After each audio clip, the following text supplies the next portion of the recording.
ખાડિયા વિસ્તારમાં ઐતિહાસિક વૈદિક હોળીનું ભવ્ય આયોજન। બનાસકાંઠાના ડીસા શહેરના ખાડિયા વિસ્તારમાં આ વર્ષે પરંપરા અને આધ્યાત્મિકતાનો અનોખો સમન્વય જોવા મળ્યો। શિવ સેવા સમિતિ અને હર્ષોલિયાવાસ મિત્ર મંડળના સંયુક્ત આયોજન હેઠળ વૈદિક રીત રિવાજોથી હોળી મહોત્સવ ઉજવાયો। ડીસા શહેરમાં ખાડિયા વિસ્તારમાં લગભગ 100 વર્ષથી ચાલી આવતી હોળીની પરંપરાને આ વર્ષે વૈદિક સ્વરૂપ આપતા વિશેષ આયોજન કરવામાં આવ્યું હતું। હોળી દહનમાં કપૂર, ઇલાયચી, ઘી, તલ, ખજૂર, ધાણી, ગાયના છાણના સ્ટીક, ઘાસના પૂળા સહિત પવિત્ર સામગ્રીનો ઉપયોગ કરવામાં આવ્યો। સાથે સુંદર રંગોળી દ્વારા ધાર્મિક માહોલ સર્જાવવામાં આવ્યો।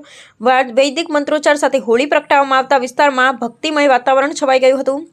મોટી સંખ્યામાં રહેવાસીઓ અને ભક્તજનોએ હાજરી આપી દર્શન કરી ધન્યતા અનુભવી। સમગ્ર કાર્યક્રમ શાંતિપૂર્ણ અને ધાર્મિક ભાવના સાથે સંપન્ન થયો।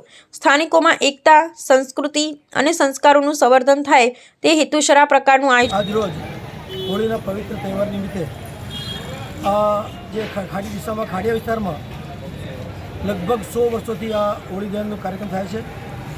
આ વર્ષથી શિવ સેવા સમિતિ દ્વારા આ હોળીને વૈદિક હોળીનું રૂપ આપી અને એક નવી શરૂઆત કરી છે, જે આવતા દર વર્ષે પણ વૈદિક હોળી શિવ સેવા સમિતિ દ્વારા અને હર્ષોલિયાવાસ મિત્ર મંડળ દ્વારા અહીં આ હોળીનો પર્વ ઉજવવામાં આવશે અને હોળી દહનનો કાર્યક્રમ કરવામાં આવશે।